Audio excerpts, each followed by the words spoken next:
കാണുന്നുണ്ടായിരുന്നു. എന്നാൽ ഒരു നിമിഷം അയാളുടെ ശ്രദ്ധ തെറ്റിയപ്പോൾ ചാണക്യൻ അവിടെ നിന്നും തന്ത്രപൂർവ്വം നടന്നു നീങ്ങി. ആ സമയം രാജസഭയ്ക്ക് പകരം അവിടെ നൃത്യങ്ങൾ അരങ്ങേറുകയായിരുന്നു. ചാണക്യനെ പെട്ടെന്ന് ശ്രദ്ധിച്ച രാജാവ് നൃത്തം മതിയാക്കാനായി ആംഗ്യം കാണിച്ചു. അദ്ദേഹം എന്നിട്ട് ചാണക്യനെ തന്നെ സസൂക്ഷ്മം ശ്രദ്ധിച്ചു. ചാണക്യൻ രാജാവിനടുത്തേക്ക് നടന്നു നീങ്ങി മുന്നിലായി വന്നു നിന്നു. ആരാണ് നീ? നീ എങ്ങനെ അകത്തേക്ക് എത്തി? പ്രണാമം മഹാരാജാവേ, ഞാൻ തക്ഷശിലയിലെ ആചാര്യനാണ്. പേര് ചാണക്യൻ. എന്തിനാണ് ആചാര്യ നിങ്ങൾ ഇങ്ങോട്ടേക്ക്? അതും അനുമതിയില്ല. എന്തായാലും ഇങ്ങോട്ടേക്ക് വരാനുള്ള സാഹസം നിങ്ങൾ കാണിച്ചു. ഇനി എന്താണ് നിങ്ങളുടെ ആഗമന ഉദ്ദേശം എന്ന് പറഞ്ഞാൽ? ഗാന്ധാര രാജ്യത്തെ രാജാവ് അമ്പി മാസിഡോണിയയിലെ അലക്സാണ്ടർ ചക്രവർത്തിക്ക് കീഴടങ്ങിക്കഴിഞ്ഞു. ഇനി ഏത് സമയം വേണമോ അലക്സാണ്ടർ ഇന്ത്യയിലേക്ക് എത്തുന്നതായിരുന്നു. നമുക്ക് അയാളിൽ നിന്ന് നമ്മുടെ രാജ്യത്തെ രക്ഷിക്കണം. അതിനായി അഖണ്ഡ ഭാരത നിർമ്മാണം നമുക്ക് എത്രയും വേഗം തുടങ്ങണം രാജൻ. അതറിയിക്കാനാണ് ഞാൻ ഇങ്ങോട്ട് എത്തിയത്. തിരിച്ചു യാതൊന്നും മിണ്ടാതെ പുച്ഛം നിറഞ്ഞ ചിരിയോടെ തന്റെ അടുത്തേക്ക് വരാനായി രാജാവ് ചാണക്യനോട് ആംഗ്യം കാണിച്ചു. ചാണക്യൻ രാജാവിന്റെ അടുത്തേക്ക് നടന്നെടുത്തു. എന്നാൽ രാജാവ് ചാണക്യനോട് നീ നിന്റെ മുട്ടുകാല് കുത്തി എന്റെ മുന്നിൽ നിൽക്ക് എന്നാണ് ആവശ്യപ്പെട്ടത്. ഇത് കേട്ട സഭ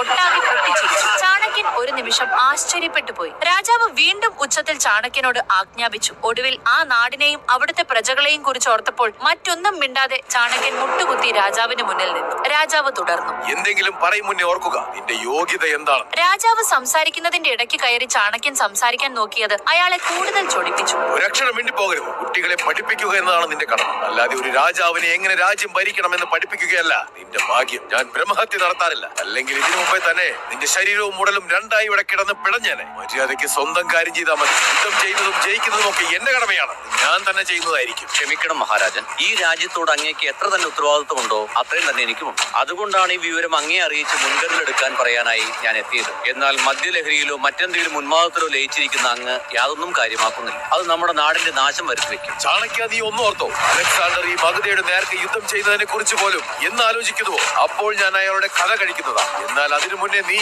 വന്ന വേഗത്തിൽ തന്നെ എന്റെ മുന്നിൽ നിന്നും തിരിച്ചു പോയിക്കോ.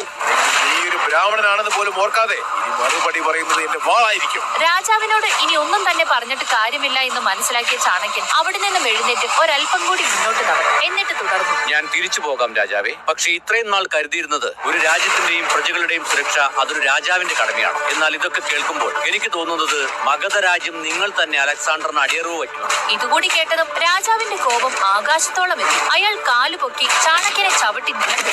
സഭ ഒന്നടങ്കം ഞെട്ടി. മതി ചാണക്യ, നിന്റെ സംസാരം അതിൽ കടന്നു. ഇതിനുള്ള ശിക്ഷ നോം നിനക്ക് തരുന്നതാണ്.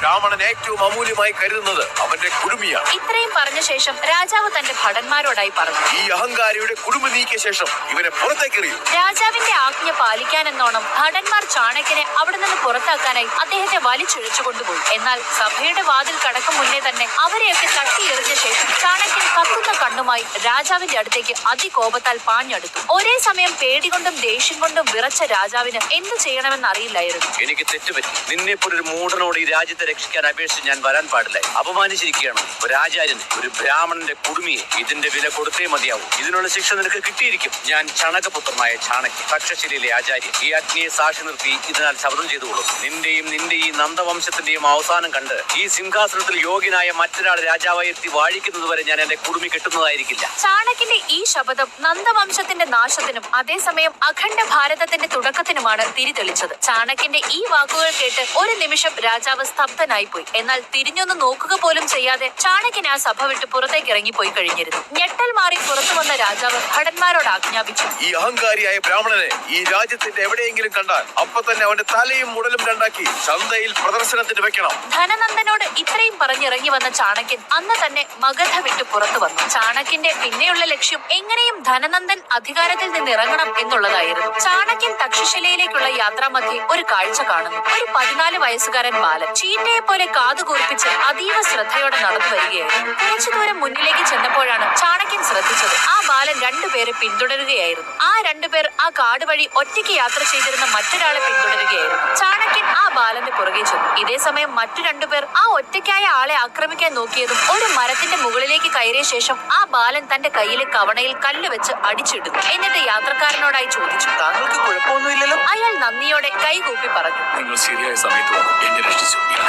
ഇവരെന്റെ ജീവനെടുത്തന്നെ. ഇവർ അങ്ങനെ ആരുടെയും ജീവൻ എടുക്കുന്നവരൊന്നുമല്ല. നിങ്ങളെ കൊള്ളയടിക്കുക എന്നായിരുന്നു ഇവരുടെ ലക്ഷ്യം. അയാൾ നന്ദി പറഞ്ഞ് അവിടുന്ന് പോയതും അങ്ങോട്ടേക്ക് ഓടിയെത്തിയ ചാണക്യൻ അവിടെ വീണ് കിടക്കുന്നവരെ കണ്ട് അവനോടായി ചോദിച്ചു, ഏയ് ബാലക, നീ എന്താണ് കാണിച്ചത്? നീ എന്തിനാണ് ഇവരുടെ ജീവൻ എടുത്തത്? ഇത് കേട്ടതും ബാലകൻ മരത്തിന്റെ മുകളിൽ നിന്നും ചാടിയിറങ്ങി ചാണക്യന്റെ മുന്നിലേക്ക് നടന്ന ശേഷം അവൻ പറഞ്ഞു, ഇവര് രണ്ടുപേരും കൊള്ളക്കാരാണ്. ഈ കാട് വഴി ഒറ്റയ്ക്ക് യാത്ര ചെയ്യുന്നവരെ സ്ഥിരമായി കൊള്ളയടിക്കുകയാണ് ഇവരുടെ തൊഴിൽ. ഇന്ന് ഞാൻ ഇവരെ ഇങ്ങനെ ചെയ്തില്ലായിരുന്നുവെങ്കിൽ ഈ പാവപ്പെട്ട മനുഷ്യനെയും ഇവർ കൊള്ളയടിച്ചേനെ. പിന്നെ അങ്ങ് പരിഭ്രാന്തിപ്പെടേണ്ട, ഇവർ മരിച്ചിട്ടൊന്നുമില്ല. കുറച്ചു കഴിഞ്ഞ് ബോധം വരുമ്പോ എഴുന്നേറ്റോളൂ. അപ്പോഴേക്കും ആ യാത്രക്കാരൻ ഈ കാട് കടന്നു പോയിട്ടുണ്ടാവും. ചാണക്യൻ ആ ബാലകനെ നോക്കി ചോദിച്ചു, നിനക്ക് എങ്ങനെ ഉറപ്പിച്ച് പറയാൻ കഴിയും ഇവർക്കൊന്നും പറ്റിയിട്ടില്ല എന്ന്? കഴിയും, കാരണം ഞാൻ അവരെ അങ്ങനെയാണ് ഉന്നം വെച്ചത്. അതൊരിക്കലും അവരുടെ ജീവൻ എടുക്കുന്ന സ്ഥലത്തല്ല കൊണ്ടത്. താങ്കൾക്ക് നോക്കിയാൽ മനസ്സിലാവും, അവർക്ക് മുറിവൊന്നും ഉണ്ടായിട്ടില്ല. ഇവർ രണ്ടുപേരും ഇവരുടെ ജീവിത സാഹചര്യങ്ങൾ കാരണമാണ് ഇങ്ങനെയായത്. എന്ന് വെച്ച് മോഷണം ഒരിക്കലും ന്യായീകരിക്കാൻ കഴിയാത്ത ഒന്നാണ്. എനിക്ക് ആ യാത്രക്കാരനും ഇവരും ഒരുപോലെ തന്നെയാണ്. ഇതുകൂടി കേട്ടതും ചാണക്യന്റെ മുഖത്ത് ഒരു തിളക്കം വരുന്നു. ചാണക്യൻ ആ ബാലന്റെ തലയിൽ കൈവച്ച ശേഷം വളരെയധികം പ്രസന്നതയോടെ അവന്റെ പേര് ചോദിക്കുന്നു. എന്താണ് നിന്റെ പേര്? ചന്ദ്രഗുപ്തൻ. തന്റെ പേര് പറഞ്ഞ ശേഷം ആ ബാലൻ അവിടെ നിന്നും പോയി. ചാണക്യൻ അവനെ തന്നെ നോക്കി നിന്നു. എന്നിട്ട്